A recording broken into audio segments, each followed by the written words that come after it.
Iran और Israel के दरमियान जो जंग है वो शिद्दत अख्तियार कर रही है। और ये जंगें जो हैं सिर्फ हरबे मैदान में नहीं लड़ी जाती, बल्कि ये नैरेटिव की सतह के ऊपर भी लड़ी जाती। और हमें ये भी पता है कि जब दो मुल्कों के दरमियान हो उसमें सिर्फ दो मुल्क ही फरीक नहीं होते, उसके हमसाया और फिर जो भी जिसके भी दुनिया के किसी भी कोने के मुल्क के वहाँ पे कोई तज़वीराती माशी सियासी मफादात हो तो वो भी उसके अंदर स्टेक होल बन जाते हैं।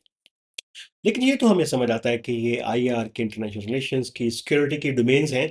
लेकिन जैसे ही कहीं पे कॉन्फ्लिक्ट गर्म होता है वहाँ पे नॉन स्टेट एक्टर्स भी जो है उसी तरीके से एक्टिव हो जाते हैं, और वो जाहिर है कि उनके अपने एजेंडा है और स्पॉइल करते हैं सूरत हाल को। और उनकी अपनी असेसमेंट्स कैलकुलेशंस होती हैं कि कैसे वो इस क्राइसिस से फ़ायदा उठा सकते हैं। जैसे इसराइल और ईरान का कॉन्फ्लिक्ट शुरू हुआ, तो उसके साथ ही हमने देखा कि मिडल ईस्ट के अंदर और पाकिस्तान के अंदर और अफगानिस्तान में जो है मुख्तलिफ नॉन स्टेट एक्टर्स जो हैं वो एक्टिव हो गए और नैरेटिव की कंस्ट्रक्शन डिकंस्ट्रक्शन के अंदर मसरूफ हो गए।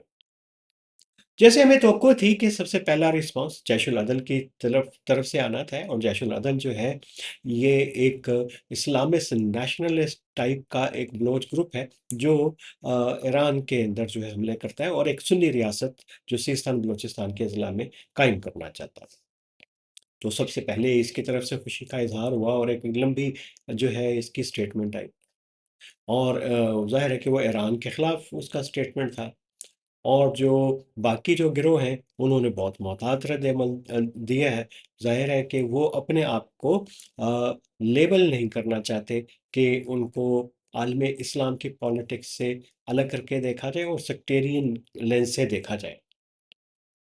लेकिन ये तो हमें पता है कि जितने भी दहशतगर्द गिरोह हैं, वो बुनियादी तौर पे एक सेक्टेरियन ग्रुप ही थे। और उसके बाद जो शिया ऑर्गेनाइज़ेशंस हैं, उनकी तरफ से भी रद्द-ए-अमल आ रहा है। अ, ये तो एक नॉन स्टेट एक्टर्स की वो डोमेन है जिसमें लेजिटिमेट ग्रुप भी हैं और नॉन लेजिटिमेट ग्रुप भी हैं।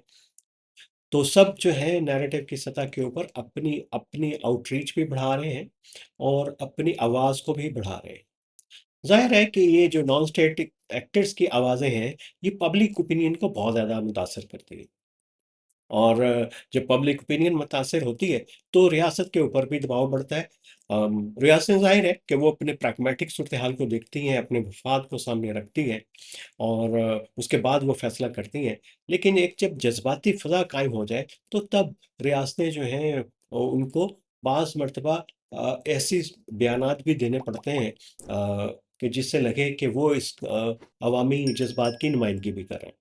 इसमें आप ये ना समझिएगा कि मैं ख्वाजा आसिफ के बयान की तरफ इशारा कर रहा हूँ जिसमें उन्होंने कहा कि हम ईरान के साथ खड़े हैं।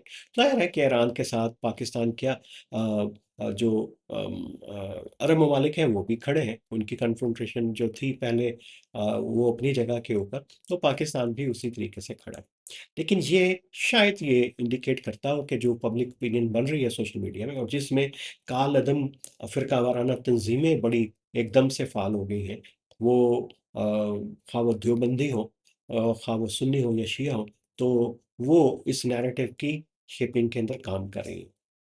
तो इसका मतलब है कि इस कॉन्फ्लिक्ट ने जो सेक्टेरियन ऑर्गेनाइज़ेशंस को यहाँ पे एक मौका दिया है कि वो अपने लिए स्पेस पैदा करें। फिर हम ये भी देख रहे हैं कि गुज़श्ता कुछ हफ़्तों से बलूचिस्तान की जो मुज़ाहिमती तहरीकें हैं, जो कालादम तंज़ीमें हैं, बीएलएफ, बीएलए और आईएसकेपी, दाइश ख़ुरासान, उनके दरमियान एक नैरेटिव की सतह के ऊपर जंग चल रही है। उसका तज़किरा हो चुका है हमारी वीलॉग्स के अंदर भी, और हम इसको बार-बार बताते रहे हैं आपको कि इसका पस मंज़र क्या था। पहली वीडियो जो आईएसकेपी ने रिलीज़ की उसके बाद कताबचा आया जिसमें उसने बलोच और पख्तून कौम परस्त तहरीकों के ऊपर जो है बहुत ज़्यादा तनकीद की, और उसके बाद से बयानात का सिलसिला शुरू। तो अल्लाह नज़र जो है वो बलोच लिबरेशन फ्रंट जो के सरबराह है, कालादम तंजीम है और दहशतगर्दी में इन्वॉल्व है। तो उन्होंने कहा कि ये जो आईएसकेपी हमारे खिलाफ मैदान में उतरी है तो ये रियासती प्रॉक्सी है। फ़ौरन ही जो आईएसकेपी ने बड़ी शिद्दत से उसका जवाब दिया।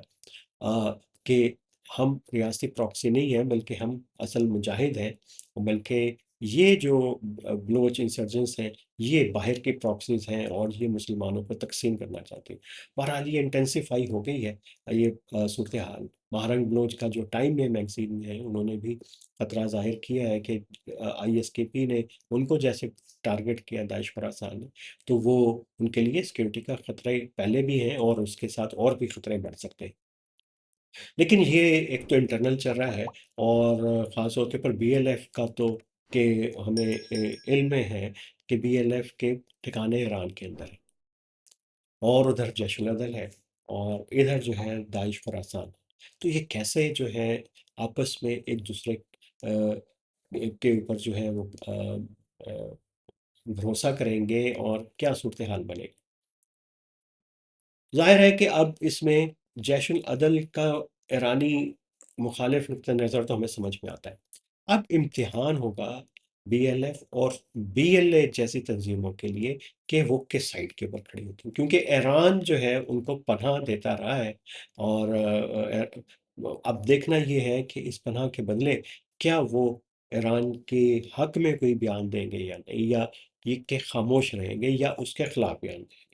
اب یہ تین آپشنز ان کے پاس ہو سکتے ہیں، اور ایک یہ مخمسہ بھی ہے، چیلنج بھی ہے بی ایل ایف کے لیے، کہ بھئی یہ آپ ایک طرف آ، اپنے سیکولر کریڈنشل جو اسٹیبلش کر رہے ہیں، اپنے موازنہ جو ہے آپ کرد مزاحمتی تحریکوں کے ساتھ کرتے ہیں، اور اسی لیے آپ جو ہے یہ جو ملیٹنٹ آرگنائزیشنز کے خلاف بھی ان سے ڈیٹیچ رہتے ہیں۔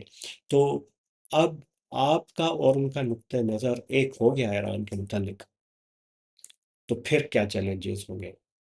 اگر آپ ایران کے خلاف نہیں جاتے، خاموشی اختیار کرتے ہیں، تو آپ کے سیکولر کریڈنشلز جو ہیں شاید وہ تو محفوظ رہیں، لیکن ایران نے جو آپ کو پناہ دی ہوئی ہے شاید وہ آپ کے لیے ایک مسئلہ بنے۔ تو یہ صورتحال بن رہی ہے، اور آئی ایس کے پی سے بھرپور فائدہ اٹھائے گی اور تھرائیو کرتی ہے۔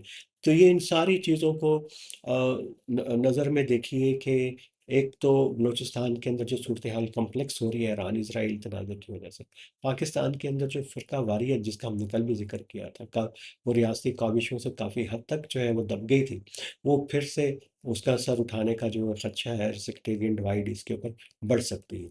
اور ویسے ہی معاشرہ ہمارا تقسیم ہے، تو اس میں بہت ہی ویجیلنٹ ہونے کی ضرورت ہے۔ ریاستی ادارے ہوں گے اور انہیں ہونا چاہیے، لیکن ہمیں بھی ایک شہری کے طور کے اوپر خیال رکھنا چاہیے کہ یہ جو بیانیے جو نان اسٹیٹ ایکٹرز کرافٹ کر رہے ہیں، گھڑ رہے ہیں، وہ کیسے ہماری اوپینینز کے اوپر اثر انداز ہو رہے ہیں۔ ایسے ٹاکسک زہریلے جو بیانات ہیں، نیریٹیوز ہیں، اسٹیٹمنٹس ہیں، ویڈیوز ہیں، ان سے بچ کے رہیے، کیونکہ یہ جنتی پہ آگ لگانے کی کا کام کرتی ہیں۔ ریاستیں اپنے مفادات کا، اپنے شہریوں کے مفادات کا تحفظ کرتی ہیں، اور ان کے سامنے بہت سارے سینیریو ہوتے ہیں، بہت سارے مقاصد ہوتے ہیں جن کو سامنے رکھ کے فیصلہ کر رہی ہوتی ہے۔ تو اس لیے ریاست کو مجبور کرنا اور اس کو تانے دینا، یہ میرا خیال ہے کہ اس چنگل میں پھنسنے کی بات ہے، اس جذبات کے چنگل میں، اور یہ ٹاکسک دہشت گرد تنظیموں میں، انتہا پسند فرقہ وارانہ تنظیموں کے نیریٹو میں، ان کے جال میں پھنسنے والی بات ہوگی۔ تو خیال رکھیے اپنا، ویکنڈ ہے، اور کل ہم کوشش کریں گے کہ اسی سلسلے کو جیسے ڈیولپمنٹس ہوتی ہیں بات چیت کو آگے لے کے چلیں۔ تو جڑے رہیے نار ٹی وی کے ساتھ، نار ٹی وی نیریٹیوز میں عامر رانا۔